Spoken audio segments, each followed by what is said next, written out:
Hello everyone and welcome back to some new Super Mario Bros Wii, where we're going to be taking a look at this game without touching the ground. But first we're going to need to take a look at some ground rules. Haha, get it? Anyways, what we're going to need to do is we're going to need to figure out what is ground. Now, at first you might think, well, everything is ground. But that obviously isn't true, because what about things like semisolids and blocks and pipes? Well, those all fall into a category of objects. Now, what about other things like slopes and actual ground? Well, those are obviously ground. But there's one other thing that's a little less obvious to place. Those being sprites. Now, some of you might be wondering, where does the moving objects fall? Things like, the rolling hills in 1-1 or the purple crystal in 1-2.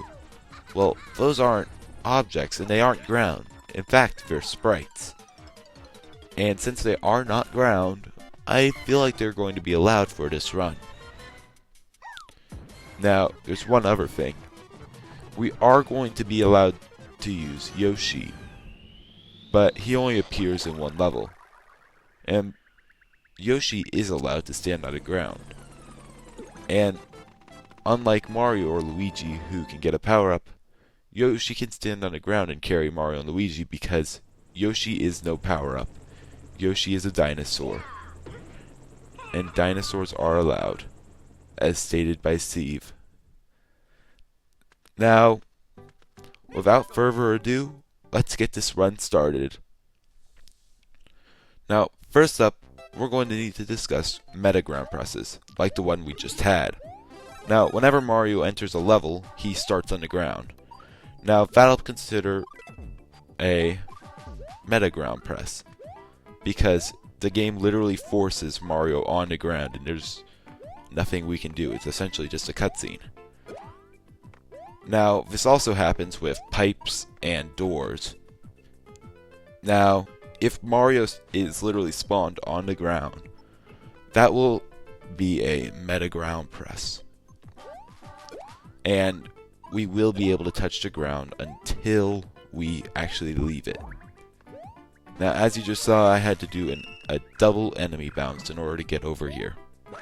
It's really annoying to do, but it's nowhere as bad as some of the other stuff in this world, such as 1-2. But thankfully, we have our propeller mushroom now, which is going to help a lot in this run. Let's grab a 1-up, and we can move on to 1-2. Oh boy. But first, I should probably mention something else. This run is going to be done in a similar way to how my Jump List series went on this. A link to that's in the top right corner, where I'm only going to be showing the successful attempts for each level, because otherwise these videos would be way too long. Now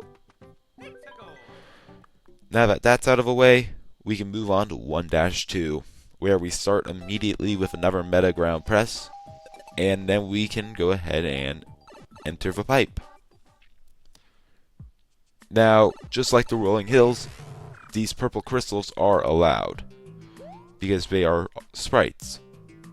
Although the actual blue rock that surrounds this cavern is ground. Now, we are also allowed to wall jump and actually hit our head on the top of the ceiling, because that's not ground anymore, that's actual ceiling. So I feel like that's allowed as well. And here we can actually make our way to, I'd say, the second real difficult part of this challenge, which is a little bit farther actually. But first we need to go ahead and have another meta ground press, where we actually enter the pipe. Now, I forgot to mention this, but if I'm entering a pipe, I literally have to be touching the pipe as I'm falling in order for it to be a meta ground press when I eventually land. Because at that case, I would have gone in the pipe if I was actually touching the ground. But with that out of the way, here we go. That jump is really difficult, where you actually have to be really precise when the Goomba comes up. Jump, propeller, and then you have to go under here. Also, going underneath that red pipe is pretty difficult. The spacing is pretty tight, and you only have a limited amount of time.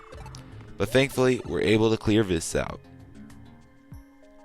And then we get to our last challenge, being patient enough for this piranha plant to go. Thankfully we were, and now we can exit the level.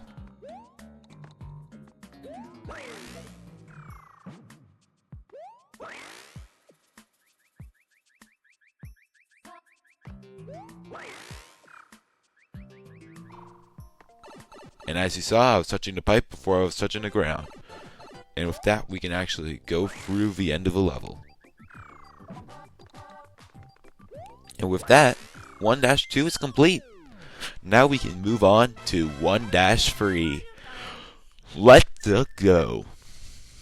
Now, this level is actually home to Yoshis, who are allowed to touch the ground and carry Mario through. But if you feel like this is cheating, then don't worry. I'll provide a full-length run of this level where I don't use Yoshi at all, just for your preference. But for this one, we're using Yoshi. And that's for a simple reason, because we're not using the normal exit. We're going to be taking the secret exit. Now, the secret exit has one very important thing. That being, it skips 4 worlds. And that increases our chances of being able to do this challenge a lot. So, we can make our way over here to past the checkpoint. We can make our way to the right here, where we can actually go up and go over the top, and there we go. Now we are touching ground, but since Yoshi's carrying us, we aren't touching ground. So, there we go.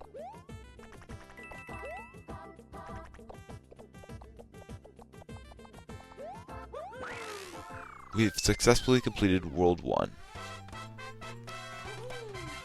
So, now we have to do the cannon, and then we only have one thing left to do this level without Yoshi.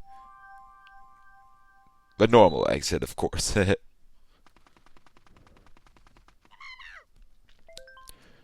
Now, the cannon is obviously going to be a lot easier, because I can actually make it in one propeller usage. So, this is a really easy level for this challenge.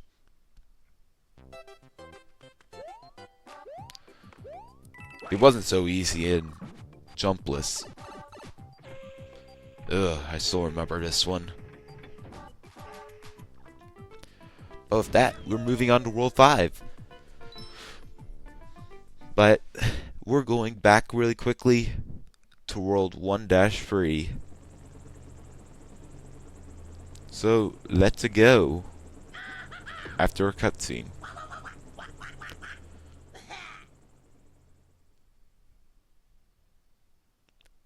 Alright, I'll save.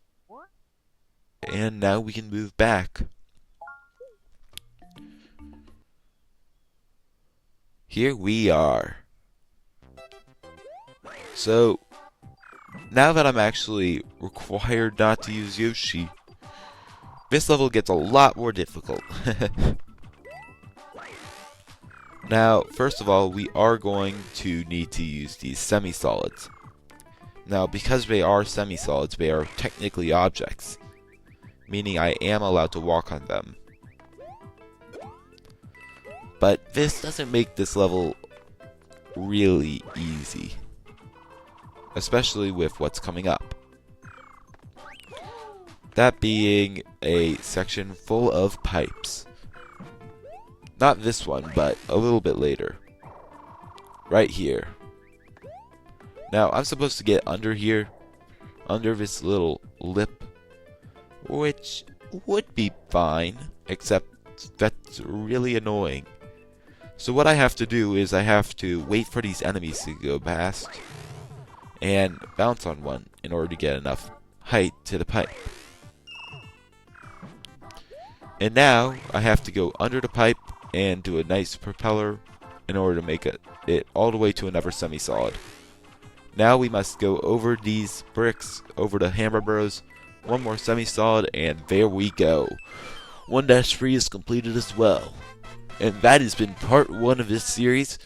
Thank you all so much for watching, and I'll see you guys next time. Goodbye!